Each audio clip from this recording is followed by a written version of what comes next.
ಉಡುಪಿ ಜಿಲ್ಲೆಯ ಕೋಟೆ ಮತ್ತು ಮಟ್ಟು ಭಾಗದ ಜನರಿಗೆ ಪಿನಾಕಿನಿ ಹೊಳೆ ಇದೀಗ ಜೀವನಾಡಿಗಿಂತ ಜೀವಭಯವಾಗಿ ಬಿಟ್ಟಿದೆ.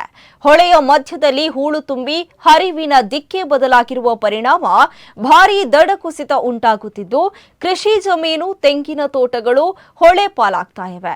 ಮನೆಗಳಿಗೆ ಬಿರುಕು ಬಿದ್ದಿದ್ದು ಮಳೆಗಾಲ ಹೇಗೆ ಎದುರಿಸಬೇಕು ಎನ್ನುವ ಆತಂಕದಲ್ಲಿ ಗ್ರಾಮಸ್ಥರು ದಿನ ಕಳೆಯುತ್ತಿದ್ದಾರೆ. ಇದು ಉಡುಪಿ ಜಿಲ್ಲೆಯ ಕಟಪಾಡಿ ಸಮೀಪದ ಕೋಟೆ ಗ್ರಾಮ ಪಂಚಾಯತ್ ವ್ಯಾಪ್ತಿಯ ಪರೆಕುಂದ್ರು ಮತ್ತು ಮಟ್ಟು ಕಟ್ಟಡ ನಿವಾಸಿಗಳ ನಿತ್ಯದ ಆತಂಕದ ಬದುಕು. ಗ್ರಾಮಸ್ಥರ ಪ್ರಕಾರ ಹೊಳೆಯ ಮಧ್ಯಭಾಗದಲ್ಲಿ ವರ್ಷಗಳಿಂದ ಹೂಳು ತುಂಬಿರೋದೇ ಇಂದಿನ ಸಮಸ್ಯೆಗೆ ಪ್ರಮುಖ ಕಾರಣ. ಹೂಳಿನ ಪರಿಣಾಮ ಹೊಳೆಯ ಹರಿವಿನ ದಿಕ್ಕು ಬದಲಾಗಿದ್ದು ನೀರು ನೇರವಾಗಿ ಭೂಪ್ರದೇಶದತ್ತ ನುಗ್ಗಿ ಭಾರೀ ದಡ ಕೊರೆತಕ್ಕೆ ಕಾರಣವಾಗ್ತಾ ಇದೆ. ಇನ್ನು ಮೊದಲು ಅಡಿ ಲೆಕ್ಕದಲ್ಲಿ ಆಗ್ತಾ ಇದ್ದಂತಹ ದಡ ಕುಸಿತ ಇದೀಗ ಮೀಟರ್ ಗಟ್ಟಲೆ ಹೆಚ್ಚಾಗುತ್ತಿದೆ ಎನ್ನುವುದು ಸ್ಥಳೀಯರ ಅಳಲು. ಈ ಪಿನಾಕಿನಿ ನದಿಯ ದಕ್ಷಿಣ ಭಾಗದಲ್ಲಿ ಹೆಚ್ಚಾಗಿ ಗುಳ್ಳ ಬೆಳೆಯನ್ನು ಬೆಳೀತಾ ಇದ್ದಾರೆ. ಇವರಿಗೆ ದೊಡ್ಡ ಸಮಸ್ಯೆ ಏನು ಅಂತ ಹೇಳಿದರೆ, ಸುಮಾರು ಜನವರಿ ಫೆಬ್ರವರಿಯಲ್ಲಿ ಈ ಉಪ್ಪು ನೀರು ನುಗ್ಗಲಿಕ್ಕೆ ಪ್ರಾರಂಭ ಆಗ್ತದೆ. ಅದಕ್ಕೆ ಕಾರಣ ಬಹಳ ಮುಖ್ಯವಾಗಿ ಒಂದು ಸಾಂಪ್ರದಾಯಿಕವಾಗಿ ಮರಳುಗಾರಿಕೆ ಮತ್ತು ಹೂಳು ತೆಗೆಯುವಂತಹ ಕಾರ್ಯವನ್ನು ನಿಲ್ಲಿಸಿರುವಂಥದ್ದು, ಎರಡನೇದಾಗಿ ಕಾಂಡ್ಲಾವನದ ಸಮಸ್ಯೆ, ಮೂರನೇದಾಗಿ ವೈಜ್ಞಾನಿಕವಾಗಿ ಕೆಲವು ಕಡೆ ರಸ್ತೆಗಳ ನದಿಯ ಮಧ್ಯದಲ್ಲಿ ರಸ್ತೆಗಳನ್ನು ಕೂಡ ನಿರ್ಮಿಸಿದ್ದಾರೆ. ಈಗಾಗಲೇ ಸುಮಾರು 10 ರಿಂದ 15 ಮೀಟರ್ಗೂ ಅಧಿಕ ಭೂ ಪ್ರದೇಶ ಹೊಳೆ ಪಾಲಾಗಿದೆ. ನೂರಾರು ಫಲಭರಿತ ತೆಂಗಿನ ಮರಗಳು ನೀರಿನಲ್ಲಿ ಕೊಚ್ಚಿ ಹೋಗಿವೆ. ಕೆಲ ಮನೆಗಳಿಗೆ ಬಿರುಕು ಬಿದ್ದಿದ್ದು ಉಳಿದ ಜಮೀನಿನಲ್ಲಿ ಜೀವನ ಸಾಗಿಸುತ್ತಿರುವ ಕುಟುಂಬಗಳಿಗೆ ಈ ಬಾರಿಯ ಮಳೆಗಾಲ ಮತ್ತಷ್ಟು ಭಯ ಹುಟ್ಟಿಸಿದೆ.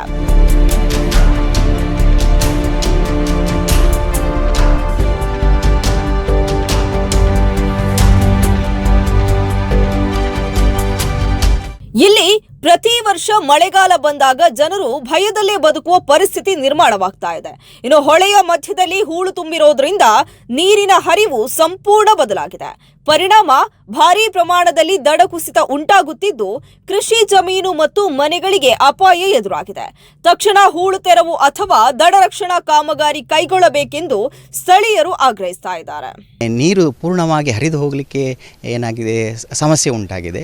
ಈ ಕಾರಣಗಳಿಂದಾಗಿ ಏನಾಗಿದೆ ಅಂತ ಹೇಳಿದ್ರೆ, ಪ್ರತಿ ಸರ್ತಿ ಕೂಡ ಏನಾಗುತ್ತೆ, ಮಳೆಗಾಲದಲ್ಲಿ ನೆರೆ ಬಂದದ್ದು ಇಳಿಲಿಕ್ಕೆ ಜಾಗ ಇಲ್ಲ. ಹಾಗೆ ಬೇಸಿಗೆ ಕಾಲದಲ್ಲಿ ಉಪ್ಪು ನೀರು ಒಳಗೆ ನುಗ್ಗುತ್ತಾ ಇದೆ. ನಮ್ಗೆ ಗೊತ್ತಿರುವ ಹಾಗೆ ಈ ನದಿ ಏನಾಗುತ್ತೆ, ಮುಂದೆ ಸಮುದ್ರಕ್ಕೆ ಸೇರ್ತದೆ. ಹಾಗಾಗಿ ಭರತ ಇಳಿತಗಳು ಆಗ್ತಾ ಇರ್ತವೆ. ಹಾಗಾಗಿ ಭರತ ಇಳಿತದ ಬರತದ ಸಂದರ್ಭದಲ್ಲಿ ಉಪ್ಪು ನೀರು ಅನ್ನುವಂಥದ್ದು ಗದ್ದೆಗಳಿಗೆ ನುಗ್ತದೆ, ತೋಟಕ್ಕೆ ನುಗ್ತದೆ. ಹಾಗಾಗಿ ಅಲ್ಲಿ ಯಾರು ಕೃಷಿಕರಿದ್ದಾರೋ ಅವರಿಗೆ ಕೃಷಿಯನ್ನು ಮಾಡಲಿಕ್ಕೆ ಕಷ್ಟ ಆಗ್ತಾ ಇದೆ. ಇದೊಂದೇ ಸಮಸ್ಯೆ ಅಲ್ಲ, ಅಬ್ಬರದ ಮಳೆಯಲ್ಲಿ ಸಮುದ್ರದ ಉಪ್ಪು ನೀರು ಪಿನಾಕಿನಿ ಹೊಳೆಗೆ ನುಗ್ಗಿ ಸುತ್ತಮುತ್ತಲಿನ ಬಾವಿ ನೀರನ್ನು ಉಪ್ಪಾಗಿಸ್ತಾ ಇದೆ. ಇನ್ನು ಗ್ರಾಮ ಪಂಚಾಯತ್ನಿಂದ ಸಮರ್ಪಕ ನಲ್ಲಿ ನೀರಿನ ಸೌಲಭ್ಯ ಸಿಗ್ತಾ ಇಲ್ಲ ಎನ್ನುವುದು ನಿವಾಸಿಗಳ ಆರೋಪ. ಪ್ರವಾಹದ ಸಂದರ್ಭ ವಿಷ ಜಂತುಗಳು ಮನೆಗಳಿಗೆ ನುಗ್ಗುತ್ತಿರುವುದು ಮತ್ತೊಂದು ಸಂಕಷ್ಟವಾಗಿ ಪರಿಣಮಿಸಿದೆ.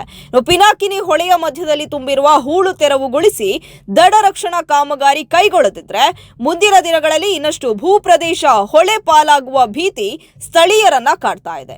ಇನ್ನು ಮಳೆಗಾಲ ಆರಂಭಕ್ಕೂ ಮುನ್ನ ಜಿಲ್ಲಾಡಳಿತ ಹಾಗೂ ಸಂಬಂಧಪಟ್ಟ ಇಲಾಖೆ ತುರ್ತು ಕ್ರಮ ಕೈಗೊಳ್ಳಬೇಕು ಎಂದು ಗ್ರಾಮಸ್ಥರು ಒತ್ತಾಯಿಸಿದ್ದಾರೆ. ಮಳೆಗಾಲದಲ್ಲಿ ನೆರೆ ಬಂದರೆ ಏನಾಗ್ತದೆ ಅಂತ ಹೇಳಿದ್ರೆ, ನಾವು ಸಣ್ಣದಿರುವಾಗ ಎಷ್ಟು ದೊಡ್ಡ ನೆರೆ ಬಂದರೂ ಕೂಡ ಇಳಿತಿತ್ತು. ಈಗ 2021ರಲ್ಲಿ ಬಂದಂತಹ ನೆರೆ ಇಳಿಲಿಕ್ಕೆ 1.5 ದಿವಸ ತಗೊಂಡಿದೆ. ನಾವೆಲ್ಲ ಮನೆಯನ್ನು ಬಿಟ್ಟು ಕೆಳಭಾಗದ ಜನರೆಲ್ಲ, ಮಟ್ಟು ಬೈಲು ಕೆಳಭಾಗದ ಜನರೆಲ್ಲ ಮನೆಯನ್ನು ಬಿಟ್ಟು ಹೋಗುವಂತಹ ಪರಿಸ್ಥಿತಿ ಕೂಡ ಬಂದಿದೆ. ಹಾಗಾಗಿ ಈ ಅಡೆತಡೆಗಳನ್ನು ನಿವಾರಿಸಿದರೆ ಒಂದನೇದಾಗಿ ಕೃಷಿಕರಿಗೆ ಕೂಡ ಒಂದು ಉತ್ತಮ ಆಗ್ತದೆ, ಇನ್ನೊಂದು ಸ್ಥಳೀಯ ಜನರಿಗೆ ಕೂಡ ಮಳೆಗಾಲದಲ್ಲಿ ನೀರು ಇಳಿದು ಹೋಗಿ ಬೇಗನೆ ಇಳಿಯುವ ಕಾರಣ ಅವರಿಗೆ ಅನುಕೂಲ ಉಂಟಾಗ್ತದೆ. ಒಟ್ಟಿನಲ್ಲಿ ಪಿನಾಕಿನಿ ಹೊಳೆ ದಡದ ಜನರಿಗೆ ಮಳೆಗಾಲ ಅಂದ್ರೆ ಸಂತಸದ ಋತುವಲ್ಲ, ಆತಂಕದ ದಿನಗಳು. ಸಮಸ್ಯೆ ದಿನದಿಂದ ದಿನಕ್ಕೆ ಗಂಭೀರವಾಗ್ತಾ ಇದ್ರೂ ಶಾಶ್ವತ ಪರಿಹಾರ ಯಾವಾಗ ಸಿಗಲಿದೆ ಎಂಬ ಪ್ರಶ್ನೆ ಇದೀಗ ಸ್ಥಳೀಯರನ್ನ ಕಾಡ್ತಾ ಇದೆ.